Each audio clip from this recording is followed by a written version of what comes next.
안녕하세요. 전남대 철학과 김양현 교수입니다. 앞에서 우리는 벤담과 미래, 공리주의에 대한 주요한 내용들을 살펴봤죠. 이제 마지막으로 공리주의에 가해진 비판점들을 잠깐 살펴보도록 하겠습니다. 마이클 샌델이 낸 책 정의란 무엇인가 라고 하는 책이 우리나라에서 100만 권 이상 팔렸죠. 정의란 무엇인가 라고 하는 이 책의 공리주의 파트에서 마이클 샌델은 고전적 공리주의에 대한 두 가지 비판점들을 제시하는데요.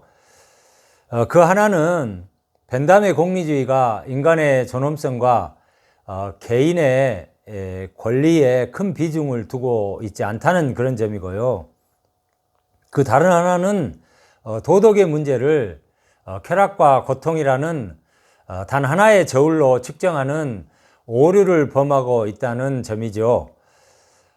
달리 말해서 공리주의는 최대 다수의 행복 원리 때문에 소수자의 권리를 무시하기 쉽다는 점이고, 또 다른 하나는 인간의 도덕과 실천의 문제를 쾌락과 고통이라는 단일한 가치 척도로 환산해 버린다는 문제 제기인데요. 사실 이러한 비판의 밑바탕에는 다음과 같은 공리주의의 도덕 철학에 대한 중요한 근본적인 문제 제기가 있는 거죠. 도덕은 목숨의 숫자를 세고 비용과 이익을 저울질하는 문제인가, 아니면 특정한 도덕적 의무와 인권은 기본적인 덕목이기 때문에 그러한 계산을 떠나 별도로 존재하는가, 이러한 어떤 근본 물음이 제기될 수 있는데, 나는 여기서 두 가지 비판점 중에서 공리주의는 개인의 권리, 소수자의 권리를 무시하는가라고 하는 그 문제를 조금 더 자세하게 검토해 보려고 합니다. 밀은 벤담의 공리주의를 이론적으로 체계화한 철학자죠. 앞에서 우리가 이 문제에 대해서 살펴봤죠.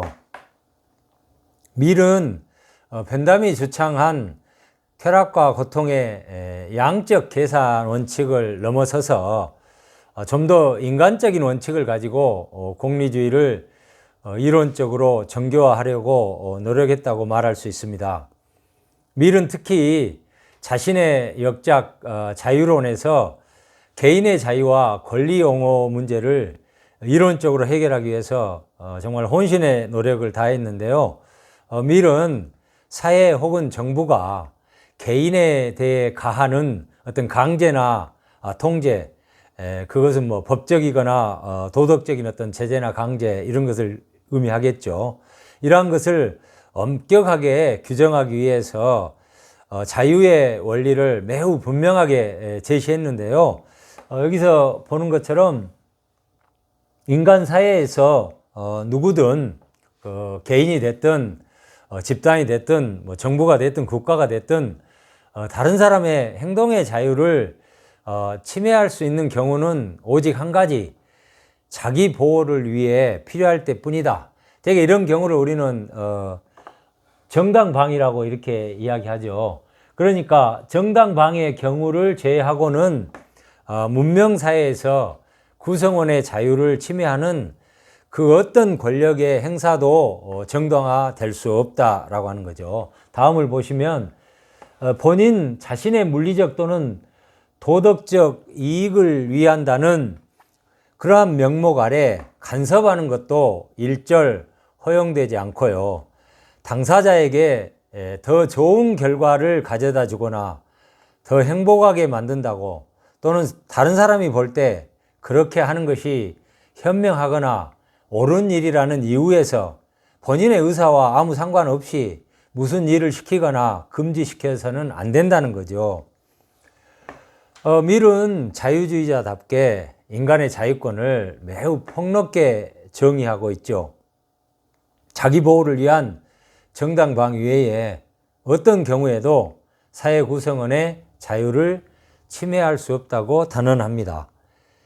밀이 제시한 자유의 원리는 한마디로 남에게 해를 끼치지 않는 한 모든 인간은 그 자체로 자유로워야 하며 타인이나 사회 혹은 정부로부터 어떤 형태의 간섭이나 강요도 받아서는 안 된다는 것이죠. 원하지 않는데 불필요하게 간섭하는 것도 개인의 자유를 침해하는 거죠. 물론 선한 목적에서 우리는 타인들을 논리적으로 설득하거나 또 충고를 하거나 또 간청하는 그런 행위는 할 수가 있겠죠. 그러나 우리가 말을 듣지 않는다고 강제나 위협을 가해서는 안 된다는 것이죠.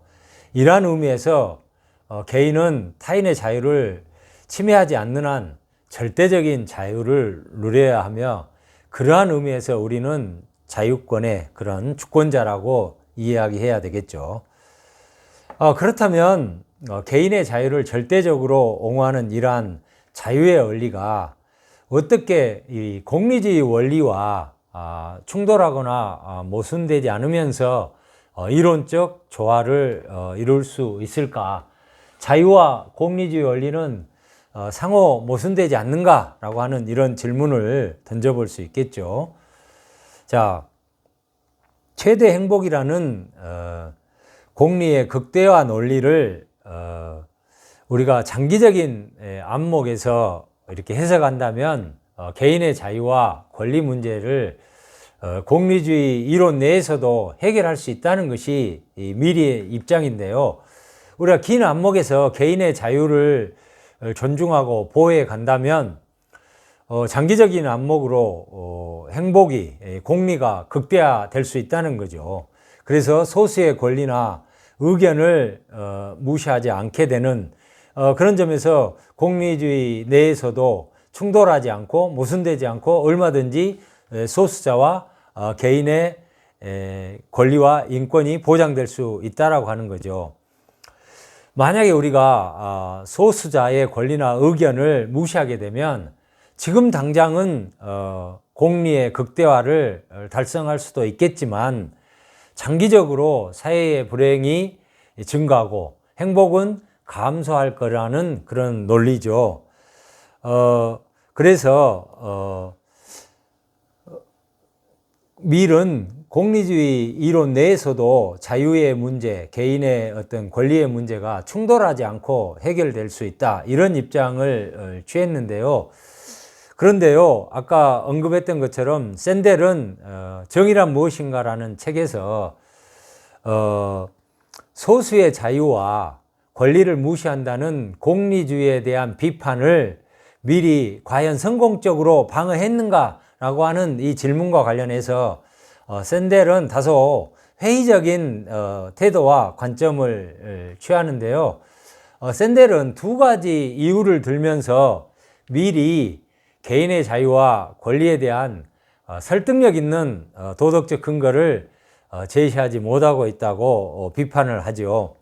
자, 여기서 보면 사회 발전을 위해 개인의 권리를 우리가 존중한다면 권리는 불확실한 어떤 미래의 그런 사회 발전, 미래의 어떤 상황에 볼모가 잡히게 된다는 것이죠.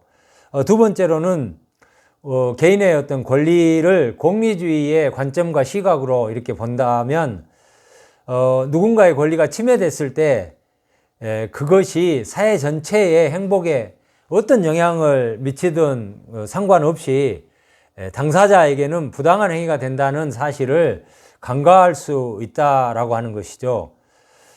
예를 들어서 믿음이 다르다는 이유로 다수가 소수를 박해한다면 그 믿음을 인정했을 때 장기적으로 사회 전체에 악영향을 미칠 수 있다 해도 박해받는 개인에게는 부당한 일이 될 수 있다는 거죠. 이러한 논거를 근거로 샌델은 미리 공리주의의 한계를 이론적으로 극복하지 못했다고 평가하는 거죠. 공리주의의 원리를 넘어서서 밀은 개인의 어떤 자유의 문제를 다뤘다는 거죠. 그래서 다시 한번 말하자면 밀은 공리주의의 원리를 넘어서서 개인의 자유와 권리 문제를 해결했기 때문에 공리주의의 원리와 모순되지 않고 충돌하지 않고 자유의 문제를 해결할 수는 없었다라고 하는 이러한 어떤 주장이 마이클 샌델의 입장이다라고 정리해 볼 수 있겠습니다. 이상에서 우리는 미래 어떤 자유의 원리에 대한 입장과 공리의 원리가 어떤 이론적 관계에 있는가를 살펴봤고요. 또 마이클 샌델의 주장을 살펴봄으로써 공리주의에 가해진 어떤 비판점들을 검토한 것이 되겠습니다. 감사합니다.